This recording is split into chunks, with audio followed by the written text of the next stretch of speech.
It's never easy being a home buyer, whether you are navigating a hot market where you have to pay ridiculous price for a home, fighting with hundreds of other buyers, or if you're buying in a slow market where there's not much inventory, where you have high interest rate and uncertainties of the stock market, the political world, all of that, it's never ever easy being a buyer.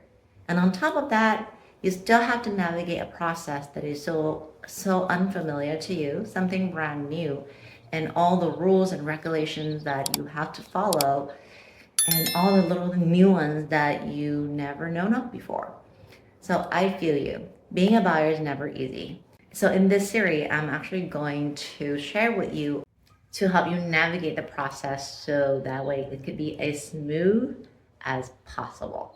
And really, one of the very first thing being a home buyer that you have to prepare for is the down payment.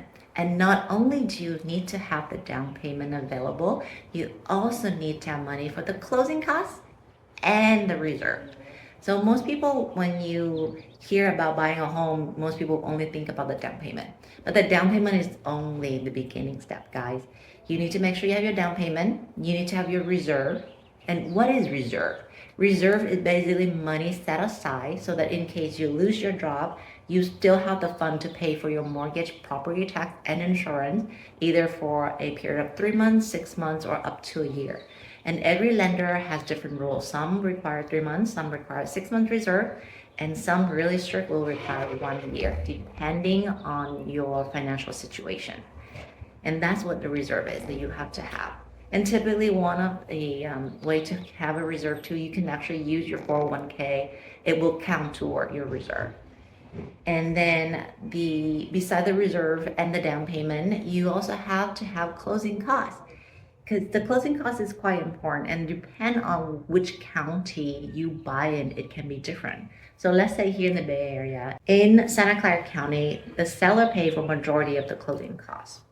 But you still, as a buyer, need to pay for a title insurance. You still need to pay for the half of the city transfer tax. And the closing costs depend on county, it might be a little different, but you are expected to pay for the title insurance, and there might be county transfer tax, city transfer tax, and you also got to pay your portion of property tax, and then of course some escrow fee as well. So depend on the cost of the purchase price.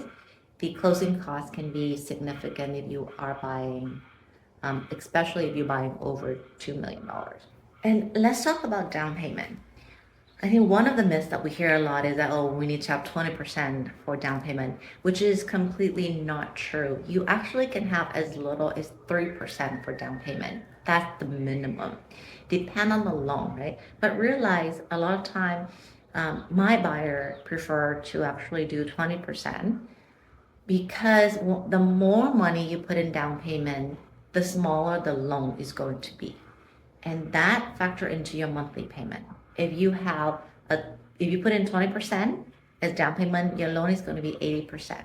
Right? Your monthly payment is going to be a lot better versus you putting only 3% down, and then your loan is 97% of the purchase price. Your monthly payment is going to be significantly higher. And on top of that, whenever you buy under 20%, there is PMI, which is private mortgage insurance that you have to pay on a monthly basis. And that's like on top of just your mortgage payment, property tax, and insurance. And so that's why a lot of time people like to do 20%. However, there is also the program what we call 80-10-10, meaning you do the loan for 80%, you do a second loan for 10%, and then you put down 10%. And that is one of the way that that lender help buyer get around the PMI rules. But if you were to do 10% down and 90% on one loan, you will require to pay the PMI. But when you break it to 80%, 10%, and 10%, that 80% loan, 10% second loan, and then 10% down, you can avoid the PMI. So a little tip and trick for you. Now let's talk about first time buyer program. Typically here in California, because home price is so significantly higher than the rest of the country, California do their best to help buyers out. So we do have a statewide program to help first-time buyer. We have county program, and usually we also have citywide program that help with it. And there are lenders that also will give grants and discount toward a first-time buyer depending on the qualification. So in order to meet this first-time buyer program, typically, most of the program I see, they do require that you have never owned a home in the last 2 years. So let's say you had owned a home 5 years ago, you sold it, and then you sold it, now you decide to buy again. You actually, for most of the program, will qualify as a first-time buyer again. Yay! And a lot of time with these programs, what it is profit sharing. So California has this program where you do put in 3%, they will give you a loan for 17% that make up the 20%. And then you go out and borrow 80% with a typical bank like Bank of America, Wells Fargo, Patelco, any of the lender out there. And with this, you only pay your monthly mortgage on the 80% that you borrow. And the 17% that the state give you, they don't charge you an interest on it. You don't pay a monthly payment to them. That loan just sits there. And it will sit there until the day you sell the property. When you sell the property, you will have to pay back that 17% plus a percentage of your profit.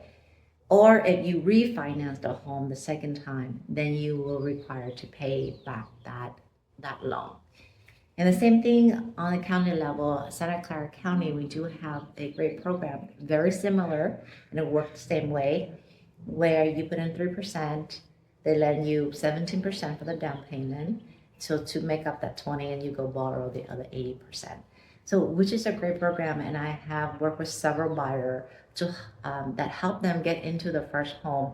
And it had been teacher, engineer, different walk of life, and it's actually really heartwarming when you talk to these buyers when they get the program, and they get so excited, so happy that without these programs they wouldn't be able to own a home. And it's heartwarming, and sometimes it's a little sad because that home price here is so quite high. I mean, an average for San Jose right now is about $1.8 million. So it's really not an average person who can buy it. It's definitely professional, usually two income that can afford each type of home. But that doesn't mean that there's no help out there, guys. If your income is actually under, for right now, right, some of the program is under 230,000, but that number changes depending on inflation, and it depends on the size of the family too. So imagine if your income is under 230,000, you actually qualify for some of the program.